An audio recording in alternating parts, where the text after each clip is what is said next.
Hi, everybody. Welcome in as we get set for basketball on a Monday.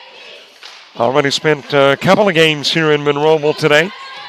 Softball, Meridian College in town to take on Coastal Alabama North in softball. It was Meridian College sweeping that one. Snead stayed here in basketball, and the Coyotes won nothing of a sweep. Heck, they don't even want to split. They want an outright sweep of Coyotes over Parsons versus the visitors doing the same to the home team. Murph sliding it to Key. Key able to retrieve, gives it to Young. Young has it taken away by Hill. Taking a look at those starting lineups for Snead State. Jaylee Devine, Lamaya McGrew, Caitlin Hill, Jemiah Hill, Tazi Harris, all on the floor. Meanwhile, for the Coyotes, as that is blocked by Small, and she'll just rip it away. And then trying to reach back in and tie it up. Harris gets the jump ball, sends us to the other end of the floor. Taylor Murph to Jay Young, Tiffany Goodman, Tamara Small, and Tashana Key. All beginning this one for the Coyotes. Young with the top of the key. Give goes to Murph. Second meeting between these two teams, but it doesn't get any bigger than this one as Murph will drop it in. This is to take sole possession of second place. Both teams coming in with a 7-2 conference mark. Winner becomes the number 2 team, loser the number 3 team. And of course that too is dependent upon as Harris takes it back from Murph and lays it in. As to what happens with Wallace Selma. Wallace Selma is playing Reed State tonight. So despite the fact that we are 10 days away from the conference tournament, the semis and championship, there isn't a whole lot that's decided. We know the 4 teams going, but we don't know where they'll be seated. Harris with it out front, drives down low. Turns into the double team, shot no good, put back no good. Tipped out and grabbed by Goodman. Goodman to the other end of the floor, off the window for 2.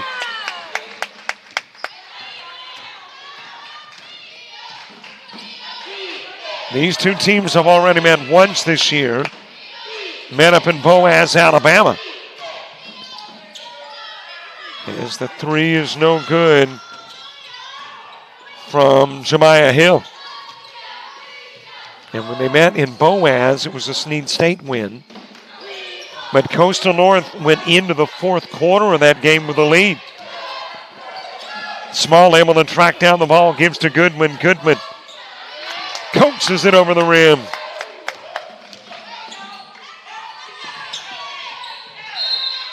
Tipped out of bounds by Murph. Well, the Coyotes looking at a game tonight against Snead State and then 2 remaining against the current number 1 and unbeaten in conference play, Pirates of Chat Valley. Hill with a turnaround over Key.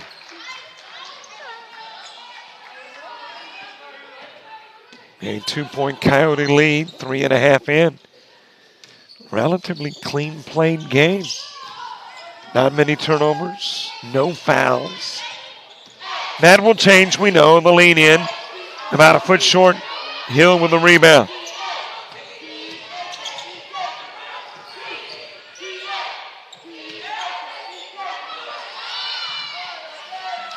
That is Nyla Mays, who has checked into the game, by the way, for the Parsons.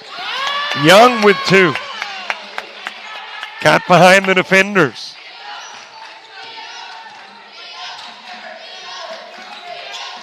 Hill to the mid part of the floor. Young defending, handed to Harris. That is McGrew. Back over it goes to McGrew. And there is a foul on the floor. It'll be the game's first.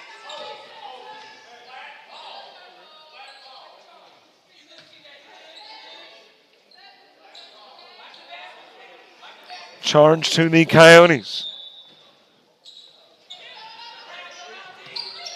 Put in play to Mays. Kicks it over to Hill. Hill with a misfire. Able to get it down low. And by the way, there are two Hills on this team. There is a Jemiah and there is a Caitlin. And they are both starting. And that is Jemiah Hill. I said Hayes, make that Mays earlier, but apparently with these dark road jerseys, Jemiah Hill wearing 23. And down to Key. Key backing her way in, and she walked with it. And I think that's got us to the media timeout. It does. Didn't take us long. 4:49 to go in the first.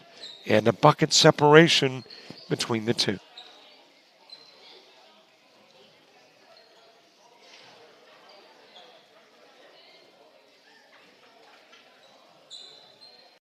You've started this journey by yourself, but you won't have to go it alone. Because now you're a part of something, a community that wants you to succeed, thrive. Here, you'll discover found family, fellow travelers, Coyotes. That's the Pack. That's Coastal Alabama.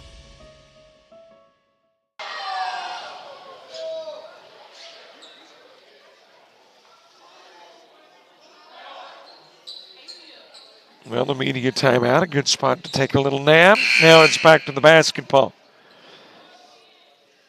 4:49 to play, opening quarter.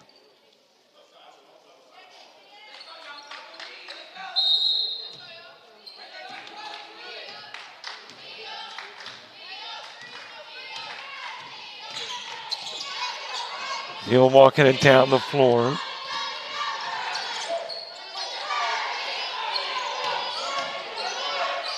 Well, check that. I said 23 was Hill. 22 is Hill. She is now into the game. It is Nayla Mays who is 23. So no road versus home jersey issue. Just an announcer issue. Goodman sending it down low to Key. Key. A little bit short. Harris down with the rebound.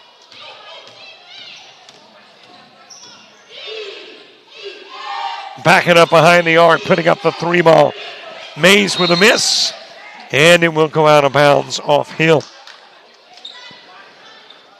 You've got a lot of these statistical leaders on the floor tonight in the ACCC.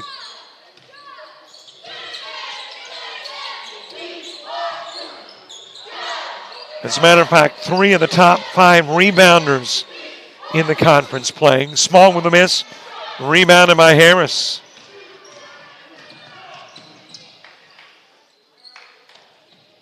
Hill into the corner. Mays back to Hill, works at top side. Down low to Harris. Rebounded by Small, given to Murph. Murph had 21 the last time these two teams played. And apparently used the elbow to kind of shove aside the defender and picked up the personal. That will be the second Coyote foul. And it's got Janaria Lennox coming in. So Lennox into the ball game for the Coyotes.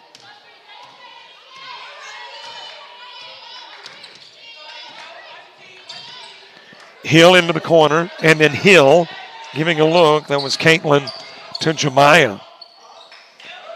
Toss down low to Mays. Back out front, McGrew with it. Top side forced up by Mays, and then you got a foul. That'll be called on Hill. So Jemiah Hill picking up her first foul. And it will be the first on Snead State.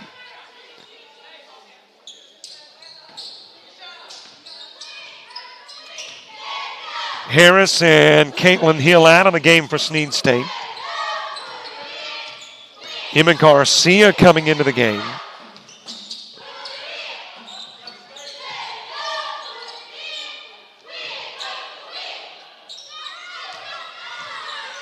That is Key bringing it down low. And also Paris Morgan in the game.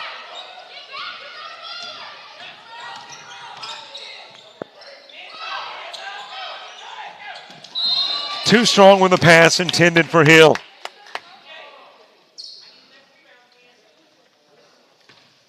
$66-58 was the final score when these teams met in Boaz.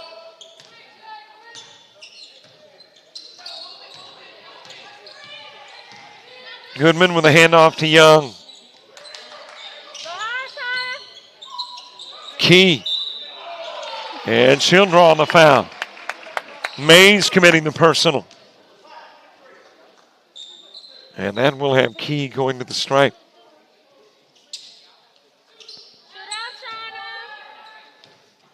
Key is a 48% free throw shooter. Last time these two teams met, she had 8. 8 rebounds, 8 points.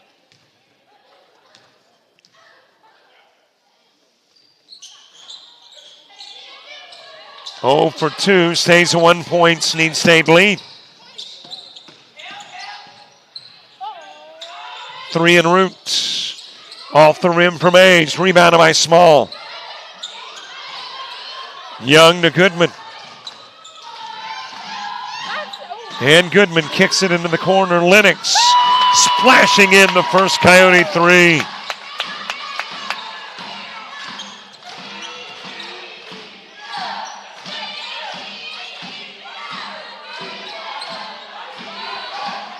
Out of the corner comes Garcia with the give to May. That is Morgan to Garcia from the corner. Off the rim with a Mays 3 try. Down the floor to Goodman. Nice pass. Nice finish.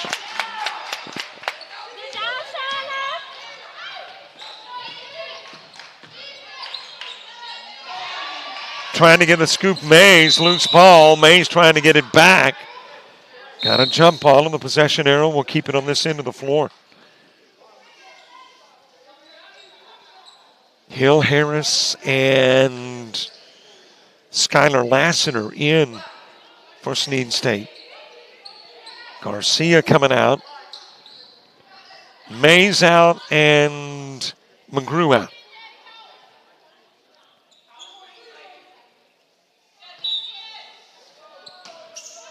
So I think of the starting 5 for both teams. There's just a few players that have not gotten a breather, as Hill will get fouled.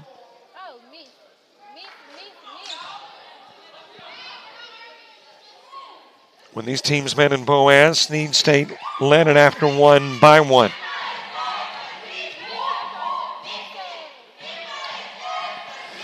First of a couple of games, the men play later, and that's as big, if not bigger. Got 2 teams there tied for first.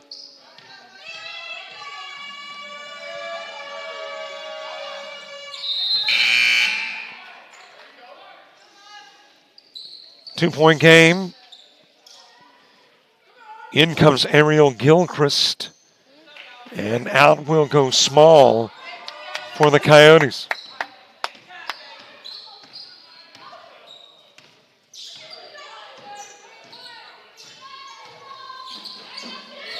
Sent over to Gilchrist. Young with it out front. Difference between game and shot clock's about 3 seconds. Lennox with a miss from long range. Harris has got it. Gives it over to Hill.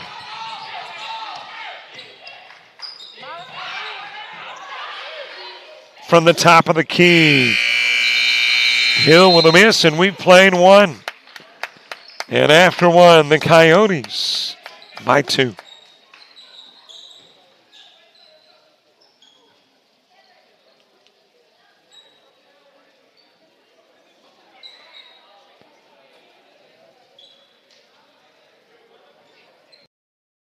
When you're starting something new, it's never easy. You're going to make mistakes. You'll doubt yourself. But you're in a place that wants you to succeed, thrive. And soon, it will just start to feel right. Suddenly, you'll get it. Your fear will turn to confidence. First-time tasks become second nature. And what seemed impossible is right in front of your eyes. Because once the light bulb goes on, there's no turning back. You may wonder how you got here, and be glad you did. That's Coastal Alabama. This is where you'll thrive.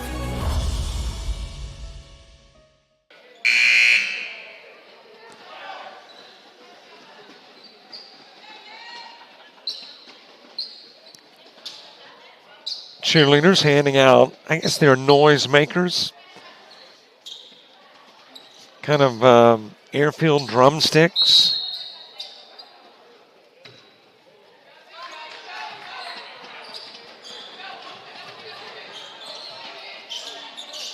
Trying to add some additional electricity to a electric night of basketball as it is thrown away. Gilchrist trying to get it to Lennox. And as I mentioned the last time these two teams met, Snead State led after one by 1. Here in Monroeville, after one, it is the Coyotes by 2. Tipped away, taken away. Lennox has got it. Fires down to Goodman. Goodman the miss. Keys got it. Gilchrist, 3 tries, nothing there. And it is tipped out of bounds. And will be Snead State basketball. Snead State, the number 1 rebounding team in the conference. And showed it there.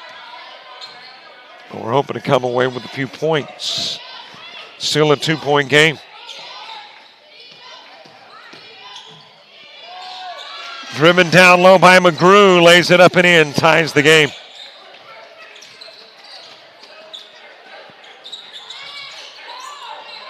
Young back over to Lennox. Stolen away by McGrew. And the Parsons take a 2-point lead.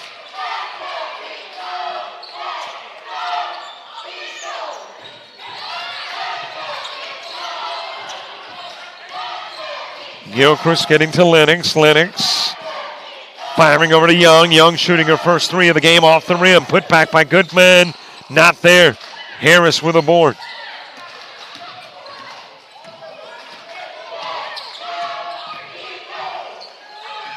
Key just took it away, denying Harris the possibility of 2. Sprinting down the floor, Lennox lays it up, and there is an offensive. Ran over Morgan and picked up the foul. Young into the game. Murph out. I make that Young out of the game. Murph in. Harris coming out of the game for Snead State, and Mays is back in.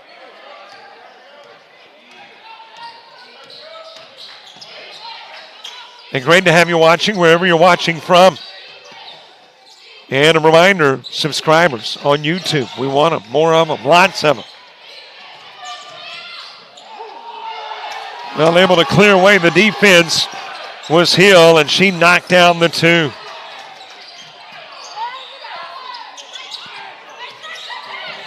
Give it to Gilchrist. She's drawn a lot of attention. That means somebody's open, and that somebody is Lennox. Off the rim with the 3. Gilchrist grabbing the rebound. Back out front to Lennox.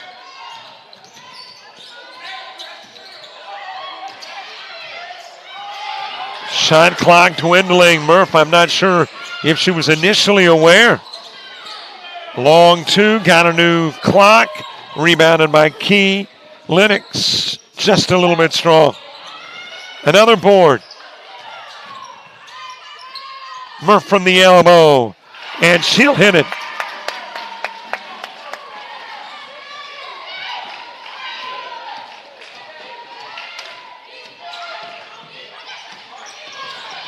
Coming up at halftime, a conversation with Dr. Milner, the president of Coastal Alabama. So check that out at the half.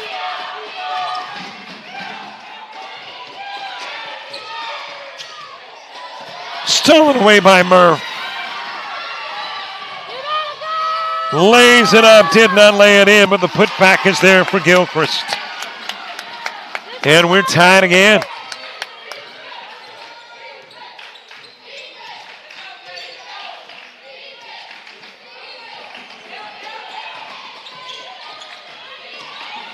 Well, we're getting what we expected. Hill off on the 3 try with 2 teams tied for second. 2 teams that could very well meet again at the University of Montevallo. And as a matter of fact, we know the 4 teams that will be there. We just don't know at what spot, what seating, which means what time. Pull-up jumper Murph. Just a little bit strong. McGrew with it. Got Hill wide open on the other end of the floor. An easy lay-in for 2. And that will prompt a Coyote timeout at the 5-minute, 25-second mark.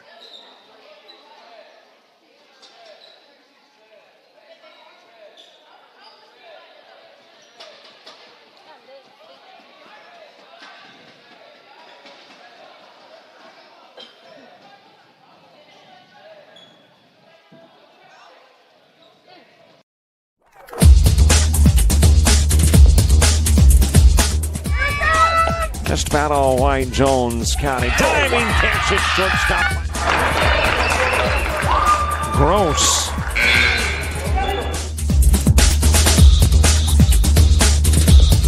Towards the gap. Diving catch in center field by Ben Aklinski. There is a shot towards deep short. Perhaps got it. Long throw over, and he got it.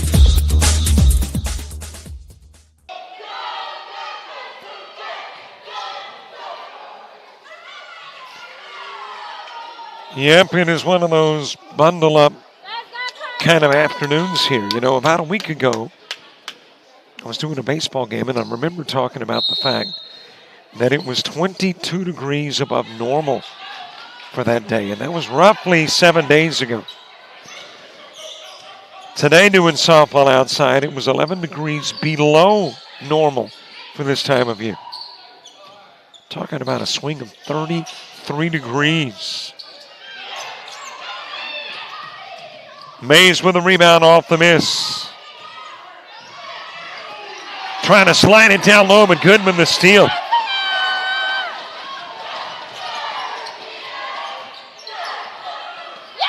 Wide open Key. She'll drop it in, knot us up again.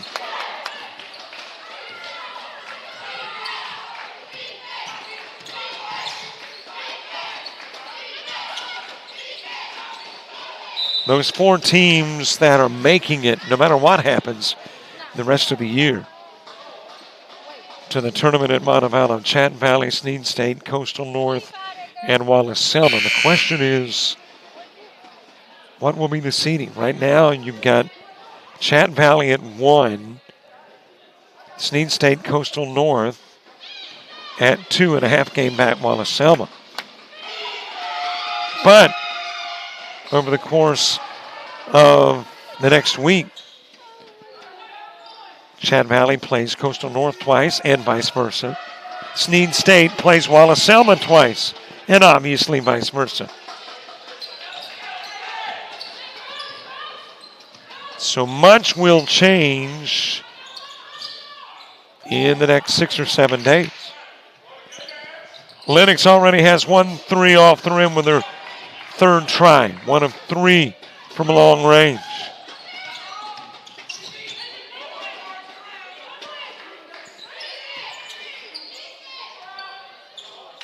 That is Jaylee Devine checking into the game and dropping in at 3.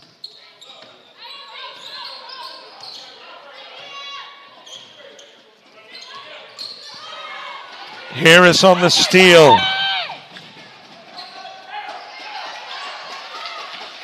McGrew's miss, Murph's rebound. The no look and small walks.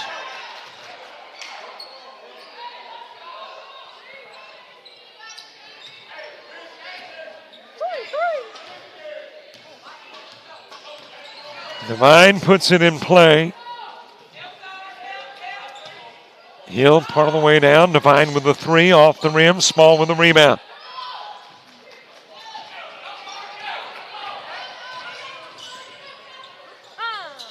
Shot over to Goodman. Into the corner, Lennox. Lennox for 3, and she's got it.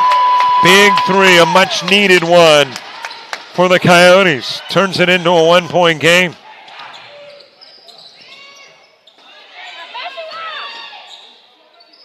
Hill feeding to Harris. And Harris missing. Gilchrist had it. Loose ball. Murph picks it up. Lost it to Devine. For 3, that is McGrew off the rim. Murph with it. Got Lennox on the other end of the floor. Turns around, lays it up, lays it in. Coyotes by 1.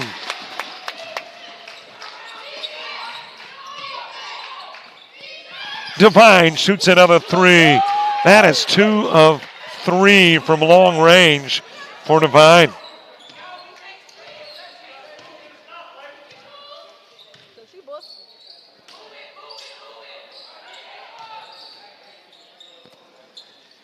Given to Lennox, then to Murph. Back over to Lennox. Floats the one-hander. Harris with the rebound, kicks it over to Hill.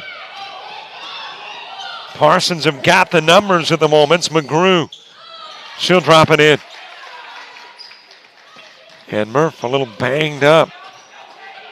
She's flinching that left hand, flexing it.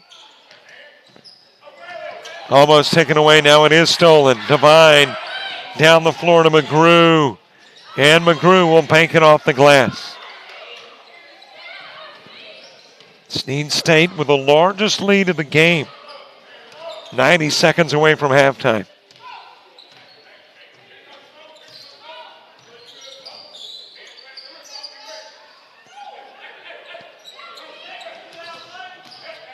That is Murph with a pull-up jumper. Rebounded by Mays, but double teamed and taken away by Gilchrist. Blocked by Harris.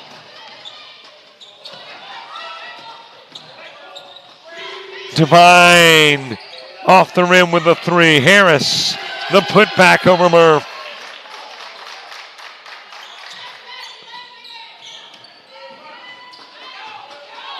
Coyotes looking for a little run here just prior to halftime. With some momentum going into the locker room. Given to Murph. Murph with a jumper off the rim. And that will go off Hill and out of bounds.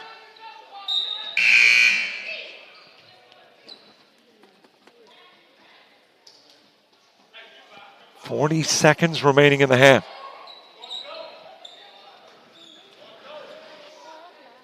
Eight-point lead. There has not been a double-digit advantage in the game. The current 8, the largest. Young in, Goodman out.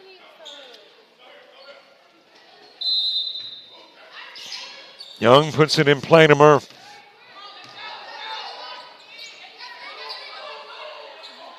Lennox to Young. Down it goes to Key. Key shoves it to the glass. Off the mark. Murph had it. And I think Harris fouled her.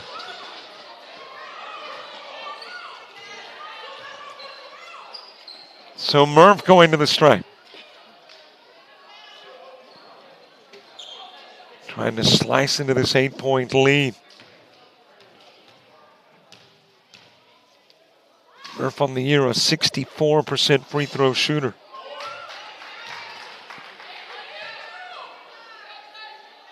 Coastal North, the number 5 team in the conference in free throw shooting.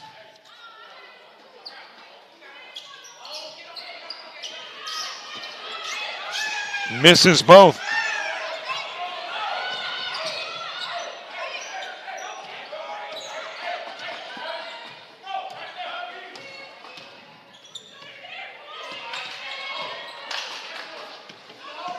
Shot clock off, game clock at 5. Devine comes in, and she is a spark plug for the Parsons at the end of the first half. It is a large part of the reason that the Parsons have built a double-digit lead at halftime. 34-24 at the half. Our conversation with Dr. Milner, the president of all the Coastal Alabamas, is next.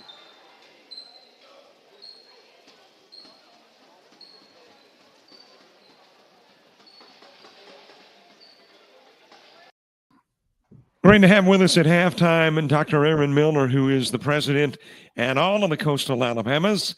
Dr. Milner, how are you? Great. Really appreciate you having us on.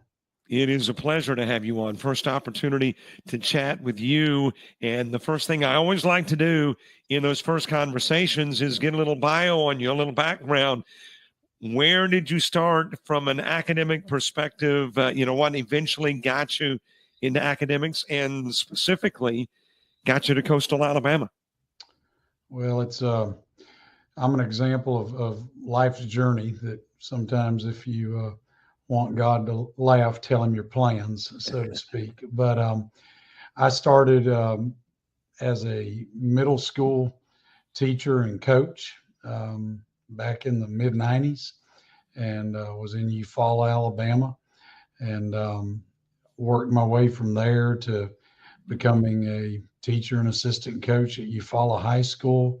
From there, I went back to my hometown in Enterprise, Alabama, where I was again a coach and a teacher, and then ended up either being recruited or going into administration, and went into administration as an assistant principal. Kind of rose up the ranks to principal, and then to superintendent, and then one day received a call from the board member in Saraland City Schools, and moved to Saraland, and we had great success as a team in all facets, from the athletics to the liberal arts to academics, and in our facilities at Saraland City Schools, and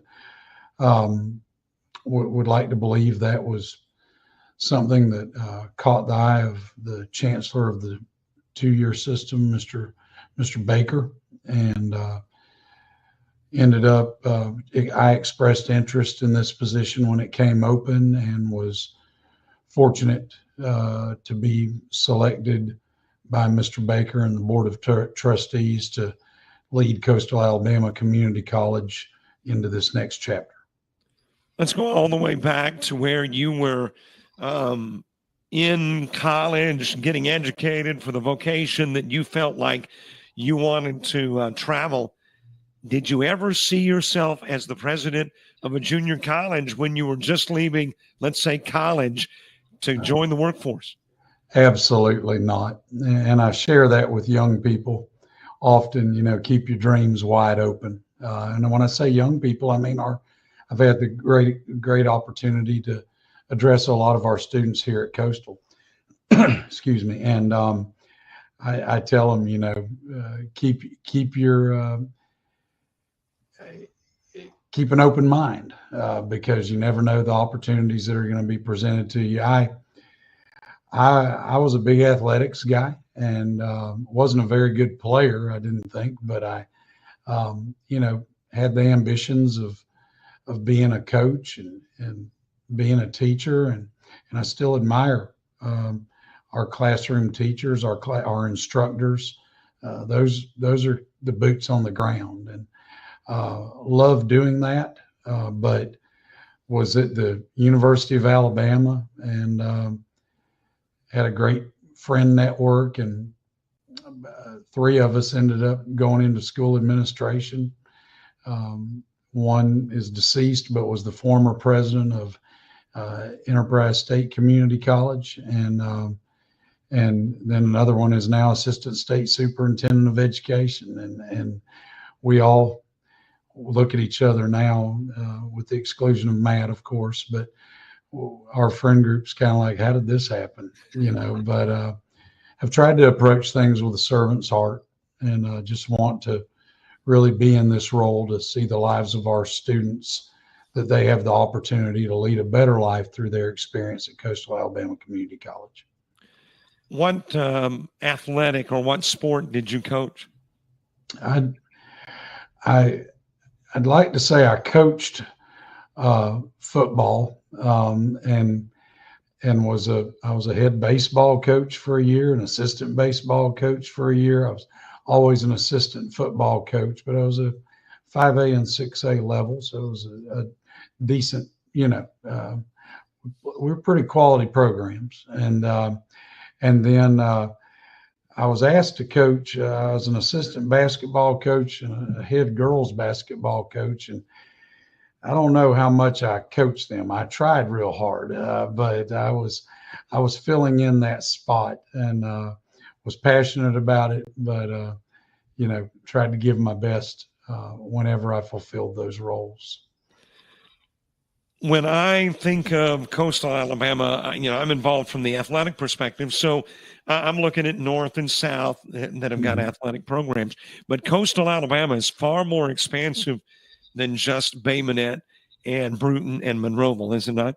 No doubt. We serve 20% of the entire state of Alabama. We have the largest footprint, if you look at land mass, of all of Alabama's 24 community colleges. So it takes us from our campus at Gilbertown all the way to our campus at Gulf Shores.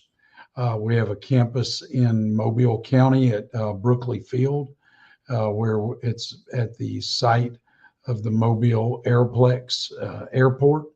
And we teach airframe power plant. When you fly in a plane, that plane's engine may have been broken down and rebuilt by a graduate of Coastal Alabama Community College. Our Thomasville campus is just booming. It has everything from academics to, we serve the multiple plants up and down Highway 43 and making sure that we have quality employees for them.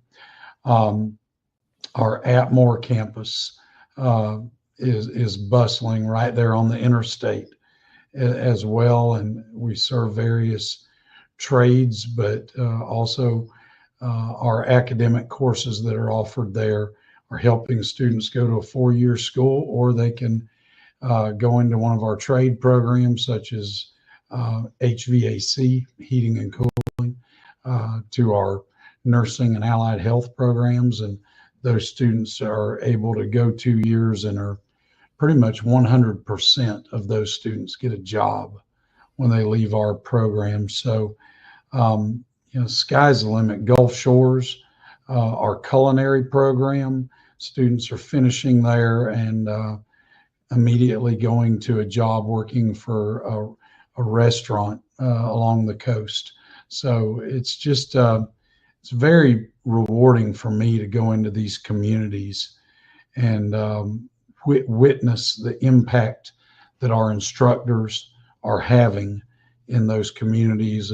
We like to say that we play a major role in fueling Southwest Alabama's workforce through all of our various programs. And so we're just consider ourselves blessed to be able to have that type of impact. I don't think there is a leader of any organization that is successful that doesn't go into a job with, hey, here's some things I would like to do. And once in that job, set additional goals. So take us through some of the things when you came on board that you wanted to see happen and things that you'd like to see further down the road for Coastal Alabama. Well, I'll start with something that's pretty obvious, but our facilities, we've already, and some things, you know, most people don't look at it and go, wow, but when you think about it, the necessities are very important. And so, for example, we've already re-roofed in 1 year 75% of our Bruton campus. It has a new roof throughout. We're remodeling the auditorium performing arts center in Bruton for our liberal arts programs. We've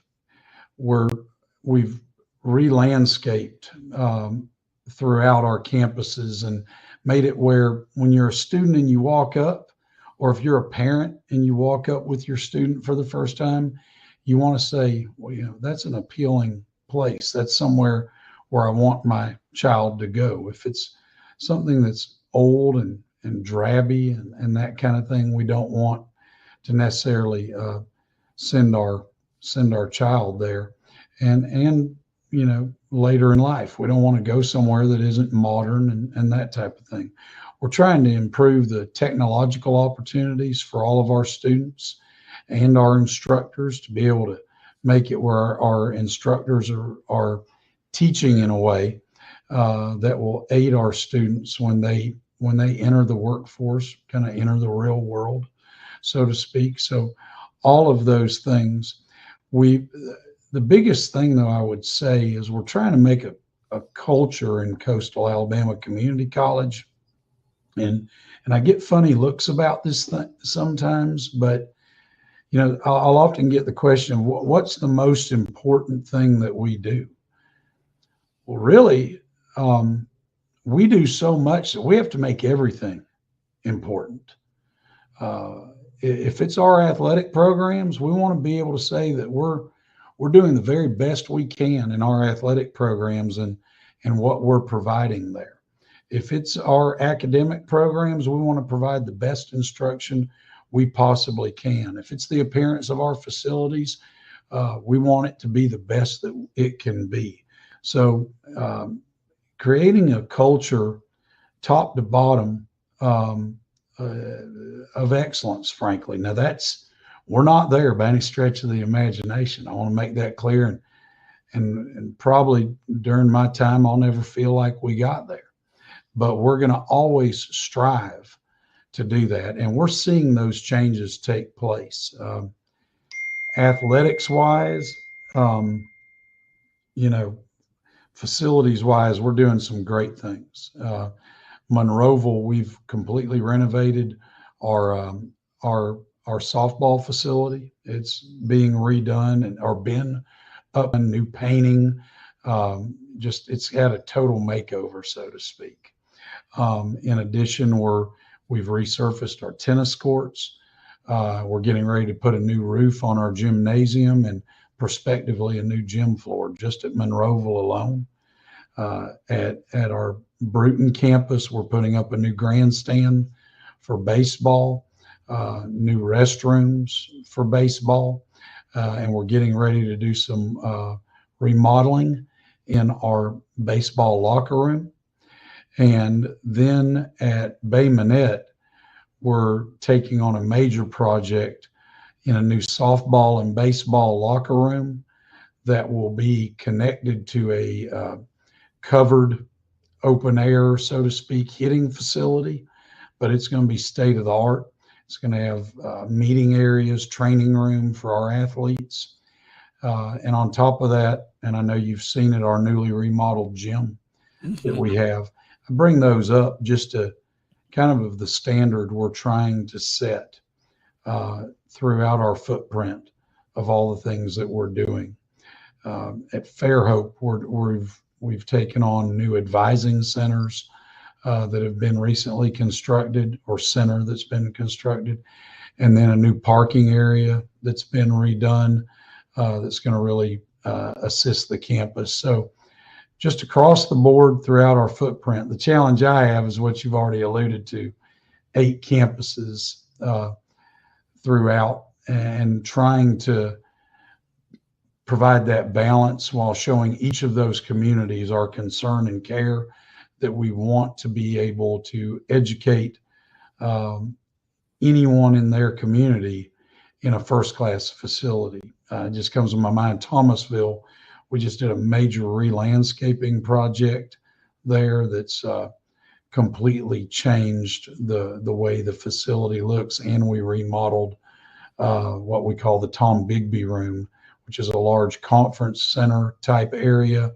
that by organizations throughout Southwest Alabama. So there's a lot going on, as you can tell, and but we're very proud of it. I wish we may have to ask the folks to extend halftime, or we'll just have to do this again. We have run out of time, but man, it has been great talking with you. I love Coastal Alabama and the progressive mindset there, and you as the leader initiate that.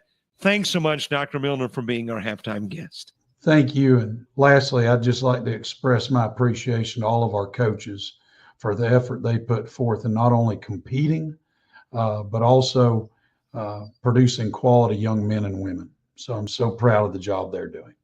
Thank you, Dr. Milner. Thank you.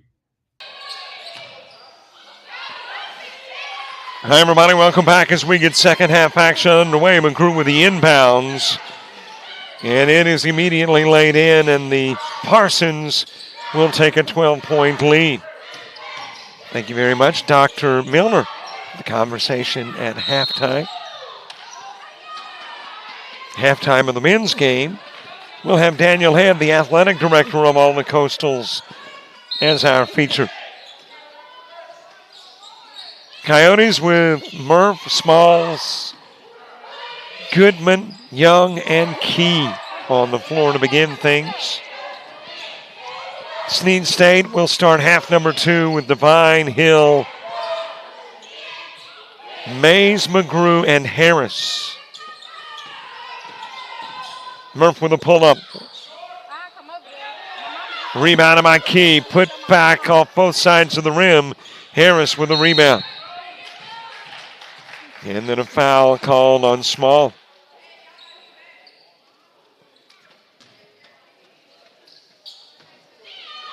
Well, I'm certainly not taking away from the significance of the game. Obviously, you want to win the regular season.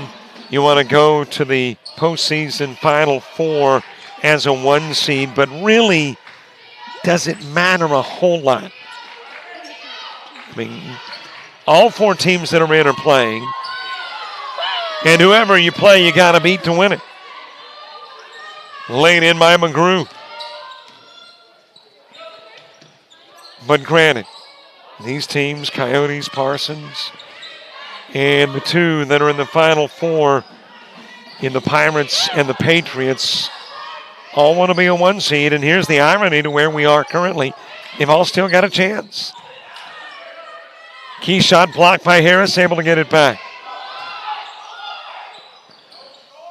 3 ball, a little bit short.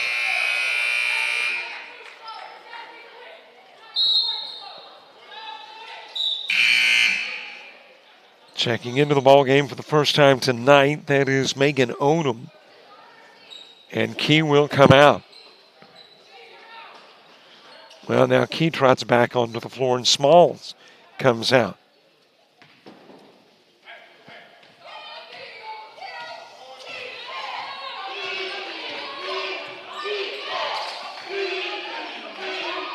Hill to Mays.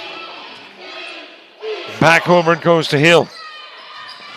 Emma Garcia now in for Snead State. Harris leans in with a one-hander.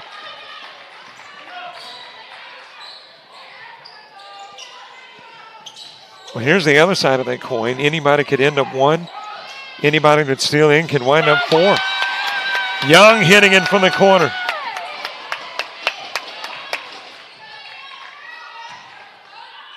Given down to Mays, and Mays the bucket and the chance for 3 as Odom commits the foul.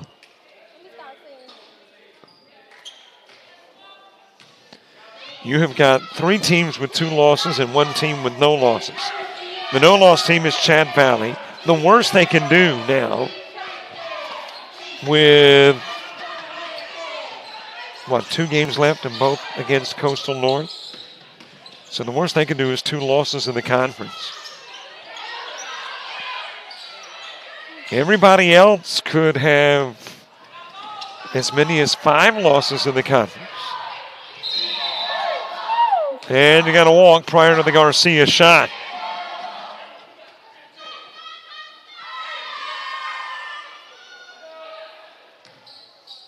Snead State coming into the game with a 5-game winning streak. They have not lost in February.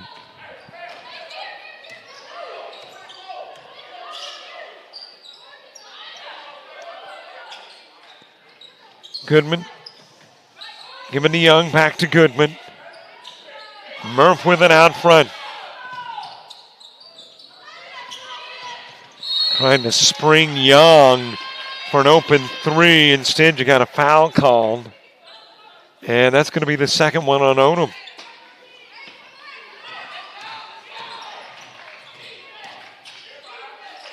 So Odom, 2 quick personals. Mays. And that might be foul number 3. And it will be, sending Mays to the line.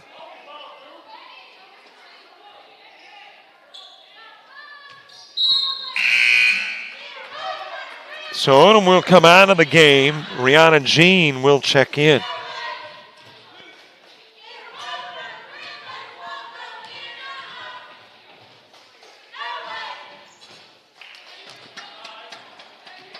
Mays, a 75% free throw shooter, averaging 18 points a game.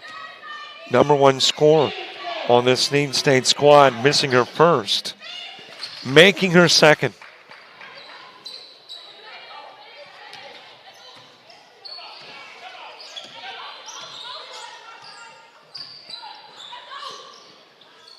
Given to Young. Goodman. Into the paint, then feeds to Murph. Murph shooting over Harris.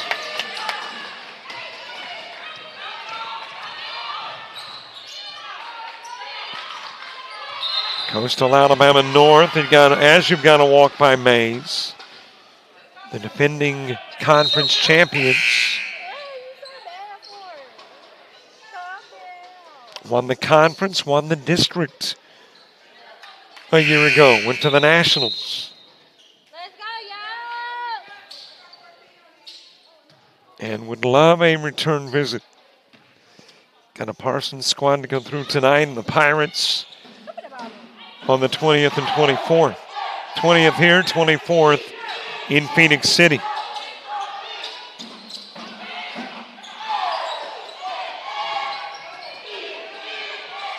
Goodman couldn't get it to drop. Harris with the rebound.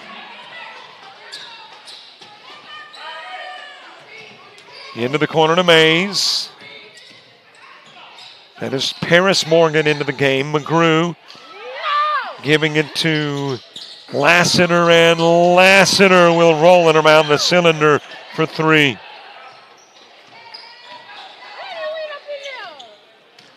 And the lead goes to 15.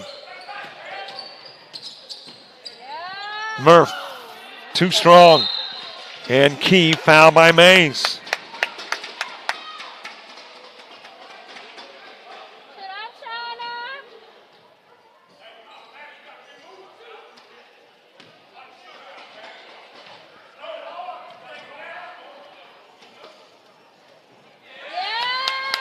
First of 2 for Key Good.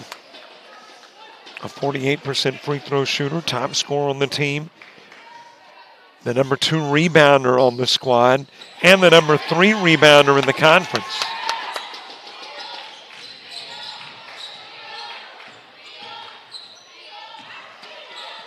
Stolen away by Key, gives it to Murph.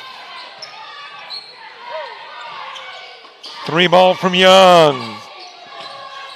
Battle for the loose ball, and it's grabbed by Lassiter.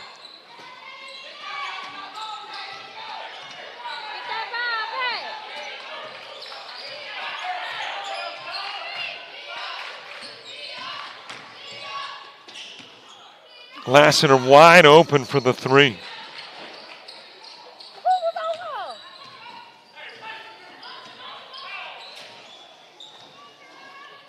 And Snead State, who took a 10-point lead into the locker room at halftime, has added to the advantage, up by 18.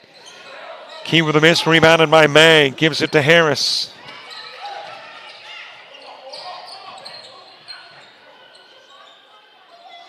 Left all alone is Morgan. Morgan with a miss on the three. Murph's got it. And she will pick up the foul. Morgan, the guilty party. So Murph to shoot. And the Coyotes needing a strong finish to the third before heading into the fourth.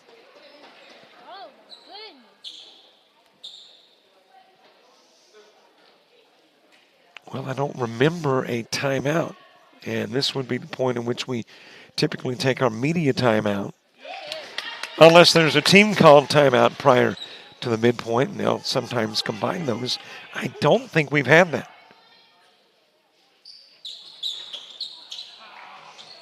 One of two, Murph. It'll go out of bounds.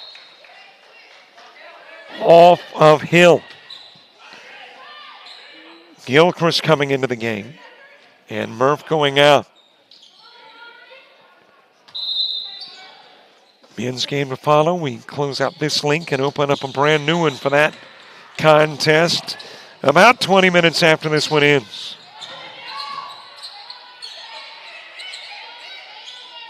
Harris getting rid of it to Morgan. Back to Harris. That is Morgan putting up the three, nibble the rim, McGrew with it.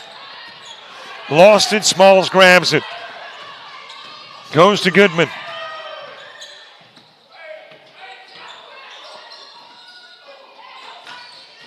Young with the drive. There is contact. And it'll be a blocking foul. Young is headed to the stripe.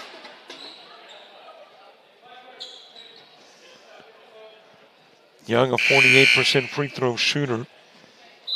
Parsons with a number of subs. Caitlin Hill back in. Devine's back in. Mays back in.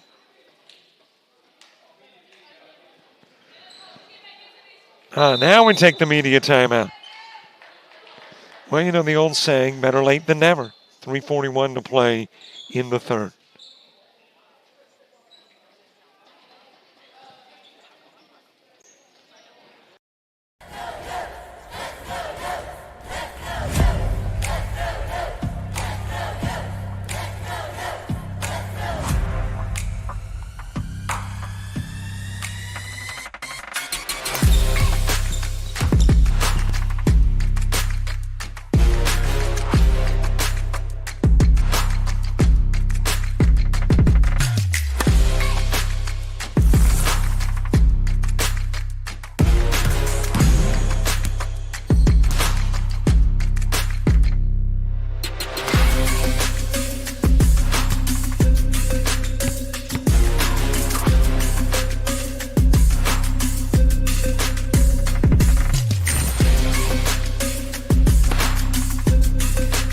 We are the Pack.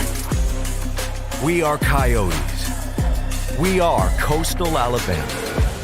This is where you'll thrive.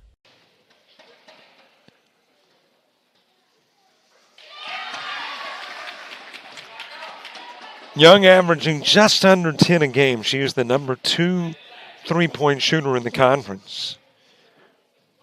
The number 1 and 4 three-point shooters are on the Parsons squad. Lassiter is number 1. Devine is number 4. So 3 of the top 4 shooters in three-point shooting on the floor. We've got 3 of the top 5 rebounders.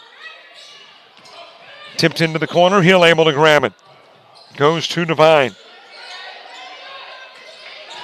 Zip down low to Hill. Hill misfiring, rebounded by Smalls. Trying to toss it over to Gilchrist. Stolen by Hill, given to Hill.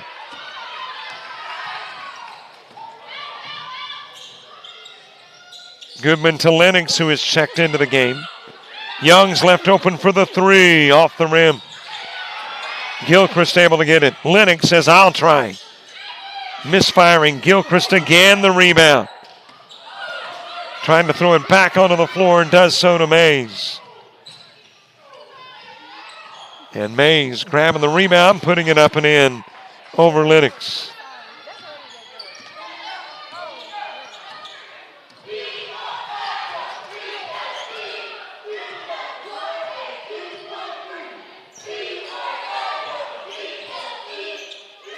Top side to Gilchrist. Back it goes to Young. Trying to get it down low. A window that was closing, stolen away by Hill. And then Smalls committing the foul, knocking Hill down.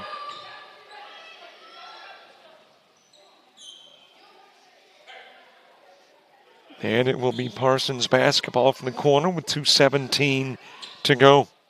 Corner number 3.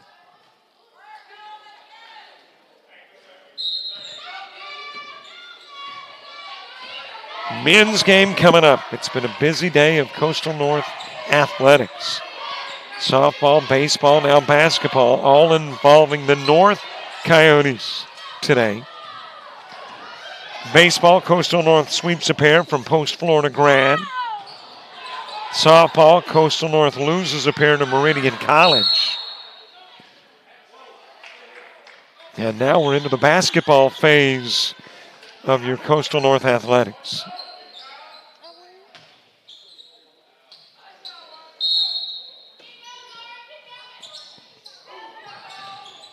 Young in play to Goodman, low pass, and it bounced off Young to Hill.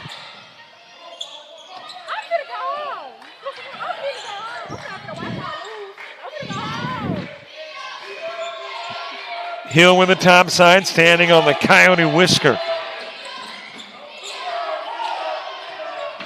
That is Devine from the top of the key. Off the rim, rebounded by Smalls. Lennox with it. Directing traffic on the way down. Got the bucket. Through the foul, has a chance for 3. Wow, gotta love Lennox on that trip. She was just waving as she was going down floor. Directing the traffic, said clear the lane. Drives, hits it, gets fouled, has a chance to trim it by 1 more.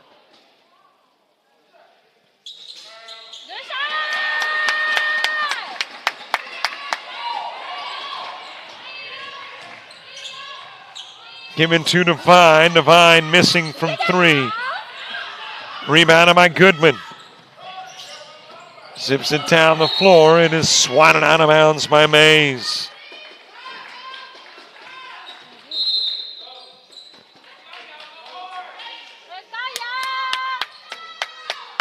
Here comes Mia Musso into the game. Also Morgan back in. Harris back in too.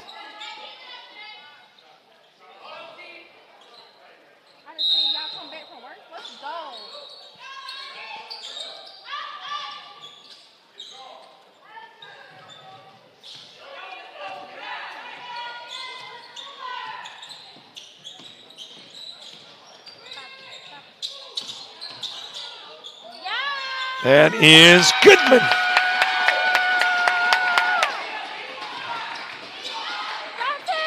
It's a 12-point game. Fed down to Mays. Kicks it to McGrew. McGrew short. Rebounded by Goodman. Flips it over to Young. 2 for Young. Back to a 10-point game. Got a double dribble and the Coyotes with a basketball.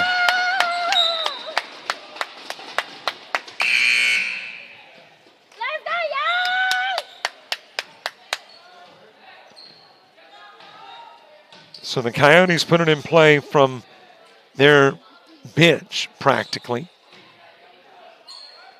Lennox to do the honors. Murph back into the ball game for the Coyotes. And is given to Murph.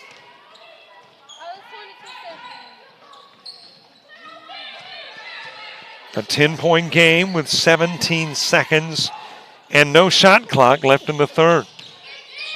Tipped away from Murph. Devine gets it. Sends it down the floor to McGrew. Lennox hurries back and will commit the foul. And there's a technical. Knew it was coming. Out of frustration, Lennox bangs the ball on the floor and picked up the technical. Thought for a moment the official wasn't going to call it.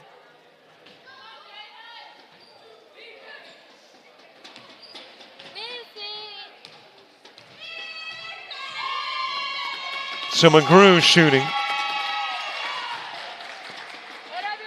The technicals first.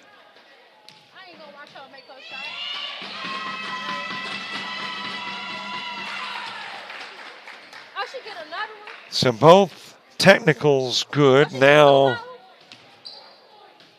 well, I'm not sure why she's shooting a third without defenders.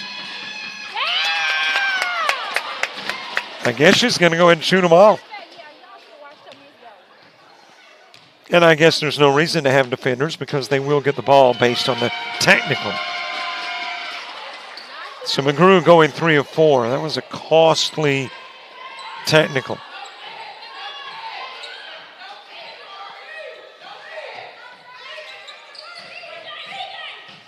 Devine off the rim. Tipped away. Murph. And that is it for 3. Well, the Coyotes rallied, got back to 10. Then you have the turnover, the foul, and the technical. And the lead goes back to 13. But still within reach as we head to the 4th.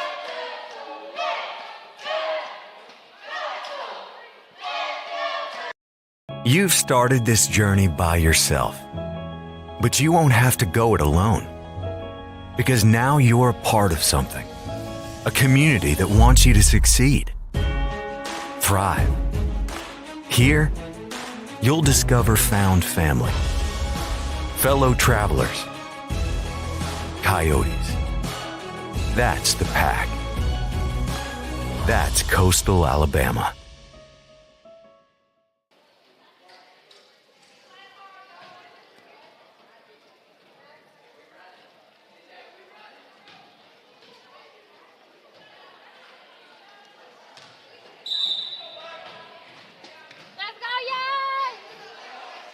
We head into the 4th. 13-point advantage. It belongs to Snead State.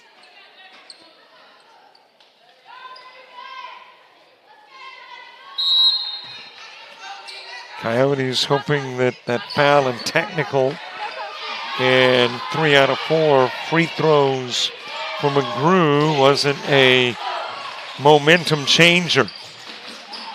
As the Coyotes had picked up some steam, rebounded by Gilchrist.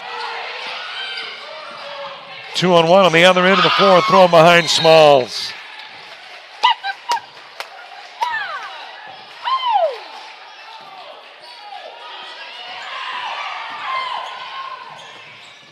Hill firing to Devine. Mays with a miss. Rebounded by Smalls, given to Lennox.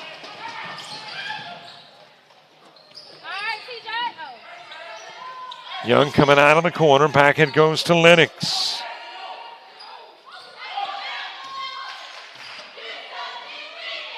Murph near the timeline. That is Young off the rim with the 3 try. Hill with the rebound.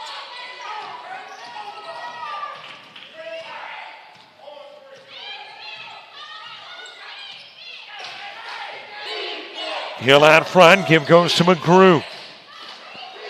Harris on the floor with the dribble to Mays. Into the corner, Hill. And Hill dropping in the bomb.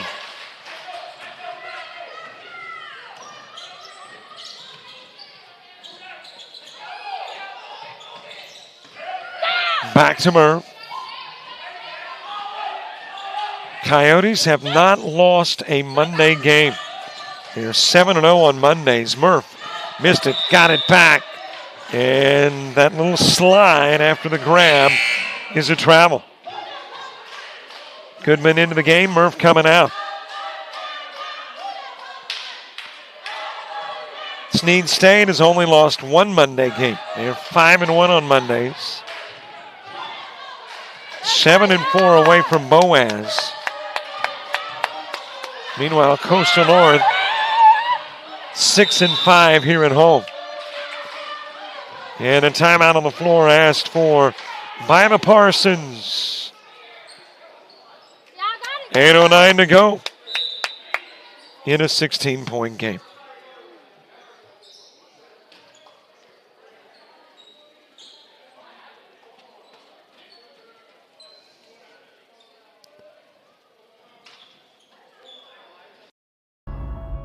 You've started this journey by yourself, But you won't have to go it alone. Because now you're a part of something. A community that wants you to succeed. Thrive. We don't care where you've been, only where you're going, and how we can help you get there. Here, instead of getting lost in the crowd, you'll discover found family, fellow travelers, coyotes. You'll experience new possibilities and emerge stronger, more knowledgeable, together. That's the pack. That's coastal Alabama. This is where you'll thrive.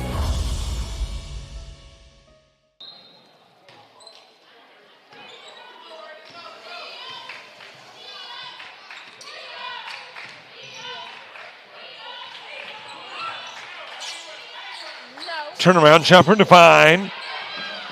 Rebounded by Smalls and given to Goodman. That is Lennox for three. Off the rim, rebounded by Goodman. Brings it back to the glass, trying to coax it over the rim. Gilchrist getting fouled. A 16-point Snead State lead. If you are the Coyotes, there's still time, but there's not a ton of time.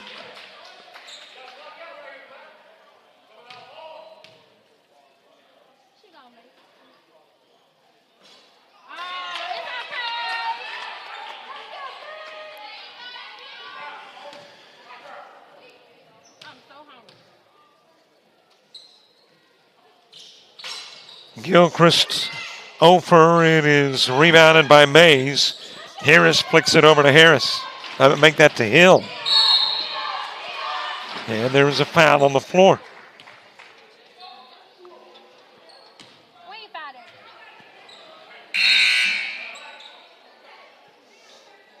Don't forget to subscribe to our YouTube channel. We are 151 away from 6,000. That is our February goal.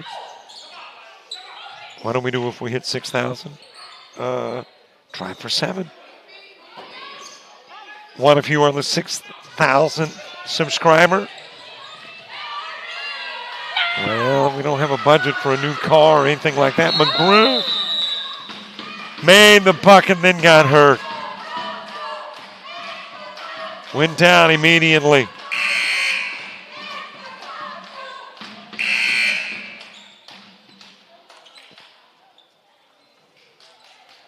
And teammates helping her to the sidelines.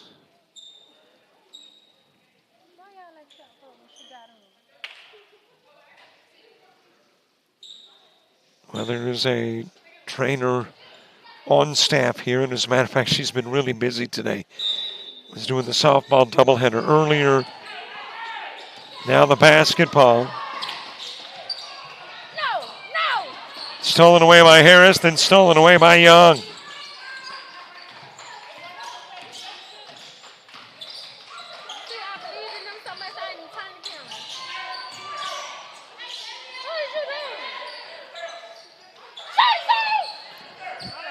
Back out front and goes to Young into the corner, Lennox.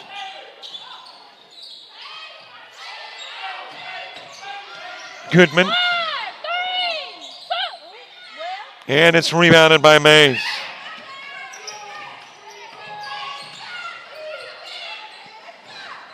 Then back to my promo, for the subscribing to our YouTube channel. We'll just be delighted that you do. And we hope, obviously, you find some content you enjoy. Mays hitting the perimeter, too. The lead is 18.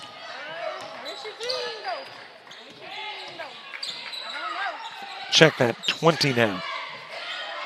This is the largest lead of the game. Young takes 3 off the advantage.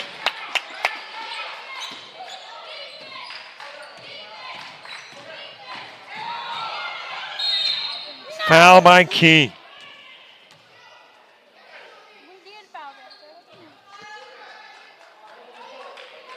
Hill will shoot. 5:58 to play in the game. Men's game right about 7:30. Looks like it will begin just about on time. Both teams with 2 games left, but against the same team. Coastal North will play 2 games against Chat Valley to end the year. Snead State will play 2 games against Wallace-Selma to end the year.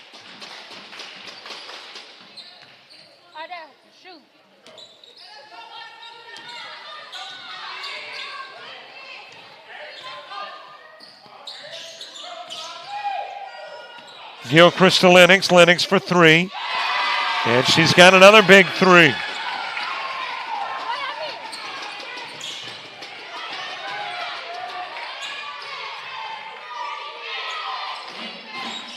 Coyotes need a barrage of those 3s.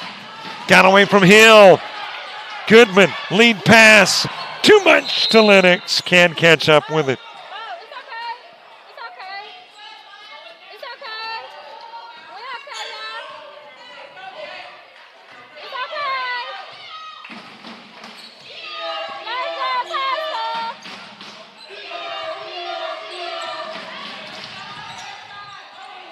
Stolen away by Goodman.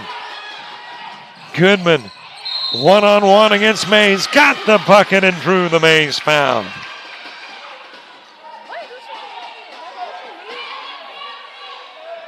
So a chance for Goodman to turn it into a 13-point game.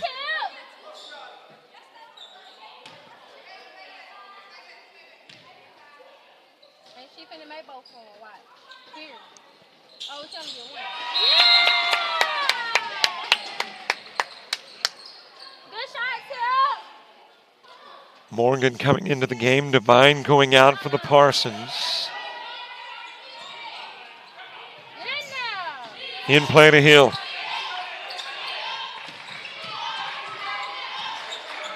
Morgan across the mid part of the floor.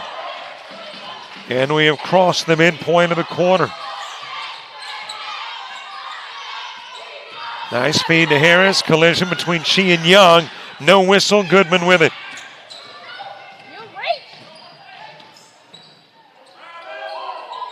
Sends it down low. Key missing the bunny. Fades. 3 opportunities and Key couldn't get it to fall. Big possession for the Coyotes.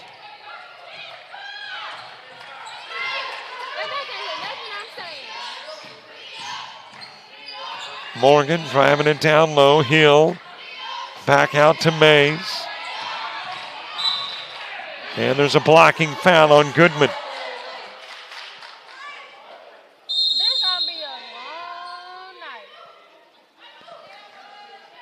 And that will take us to the last media timeout of the game. 4:11 to play. Coyotes trying to rally late.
.411 to go.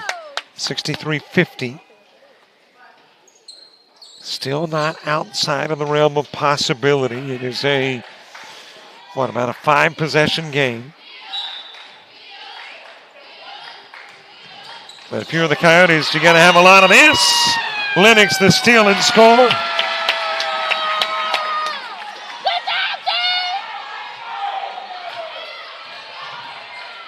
and did it quickly.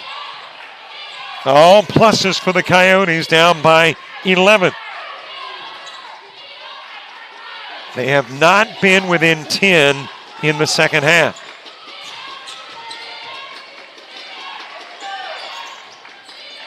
Sent into the corner to Mays. That is Hill for three. Might have been the dagger with 3:34 to play.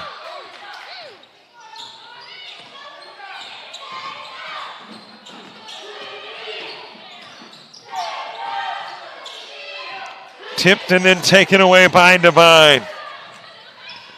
Puts it up. No good. Young with it. And now if you're the Coyotes, you do need to score on just about every possession. Down low. Key for two.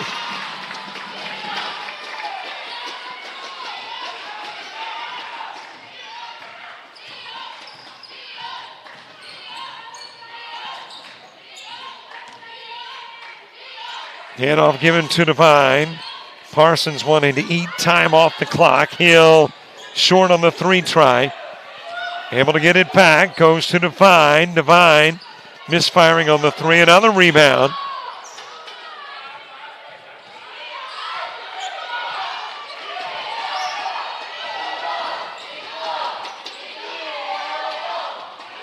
And that'll go out of bounds off of Hill.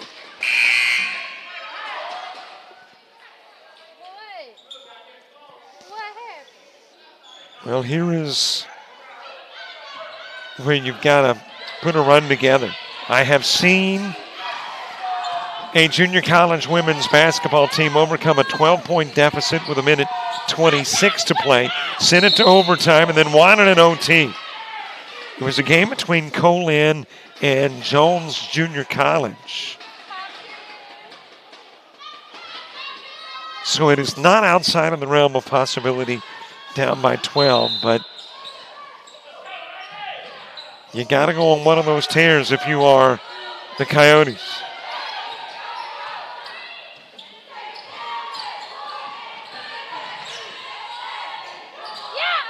Young.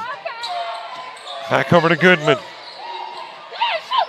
And Goodman, the bucket and the foul, a chance for three.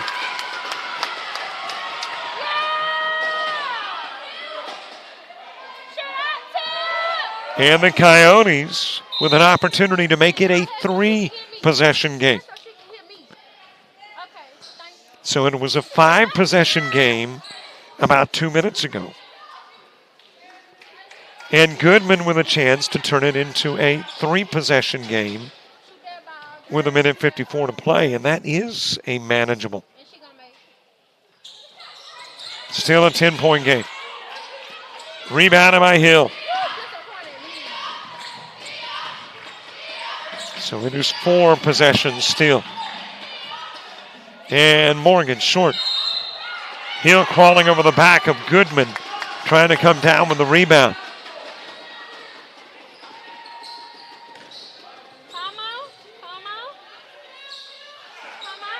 And you got the clock stopped with an opportunity to make points.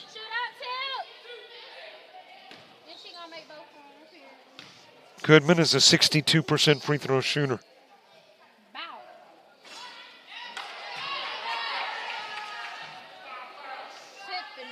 And this is her third opportunity to make it a three-possession game.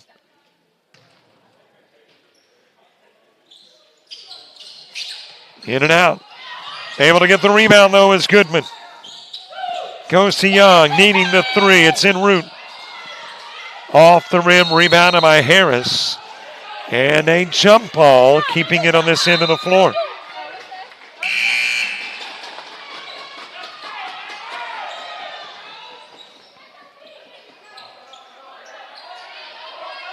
We are now at 90 seconds and 4 possessions.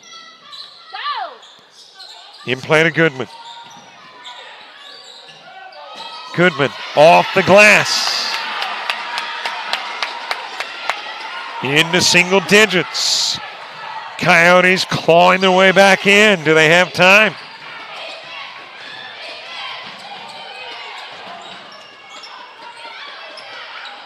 Mays will back it out. Harris with it. And you got a Goodman foul. And not a bad foul by Goodman. It was either a Goodman foul or a Harris bucket. So Goodman committing the foul, and that may be what the officials are discussing. I don't think they'd be discussing an intentional. It didn't look intentional, even though it was kind of semi-so. And it's not. Harris will shoot, and she'll shoot 2.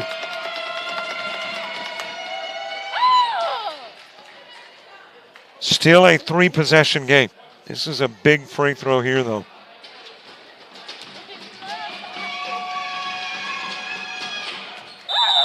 Big Harris free throws.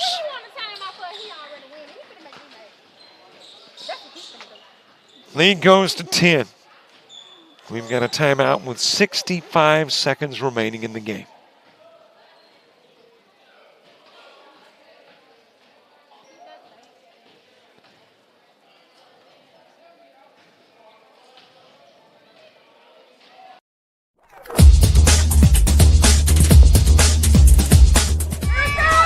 Just about all White Jones County. Diving catch it, shortstop. Gross.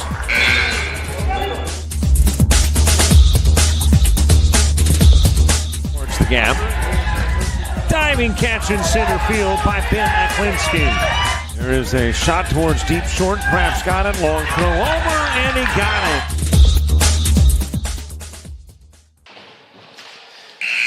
Got to give a little camera time to our PA guy and clock operator.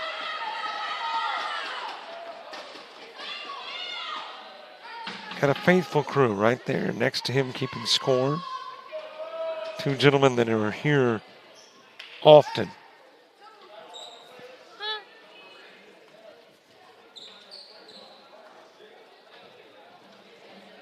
Just a tad over a minute to go.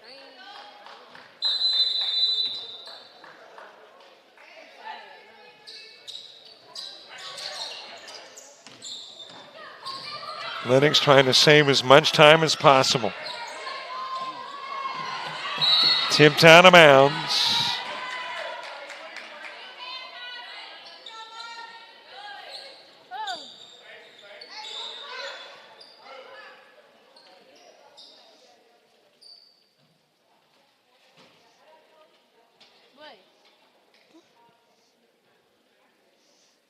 I'm not sure what this conversation is about.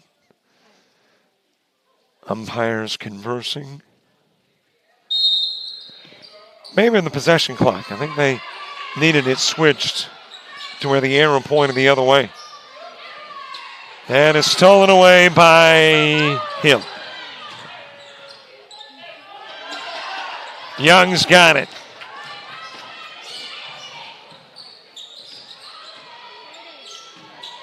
Into the paint. Goodman with a jumper. 8-point game, half minute to go. So the Coyotes can leave knowing they outplayed the Parsons in the second half, but it was about a 4-minute span that made the difference. It was that last 4 minutes of the first half.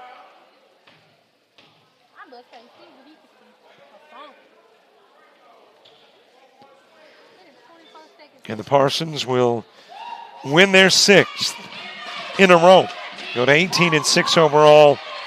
And they'll grab sole possession of second place in the conference. Of course, the irony where the Parsons are concerned, their foes, Coastal North, will become their friends. They want Coastal North to knock off Chad Valley when they play on the 20th and 24th.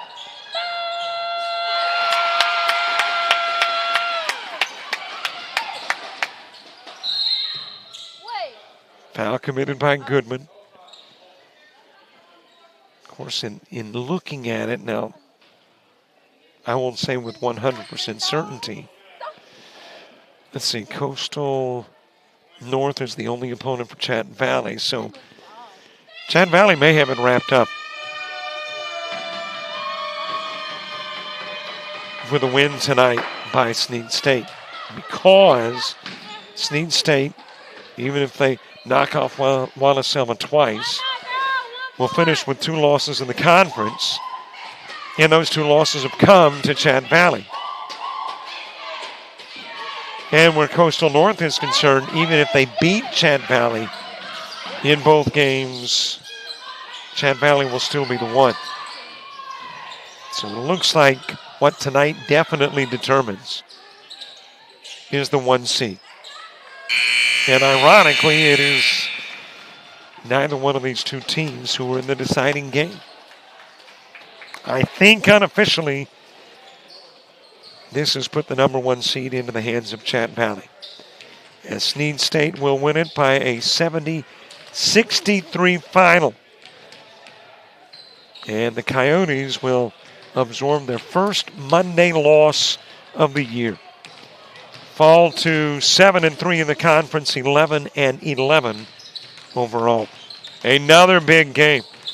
Another big Parson Coyote matchup. It is coming up next, as the men of Snead State and the men of Coastal Alabama North tangle. We'll see you in about 20 minutes. For all of us here at JockJive and with Coastal Alabama, I'm Robert Williamson. So long, everybody.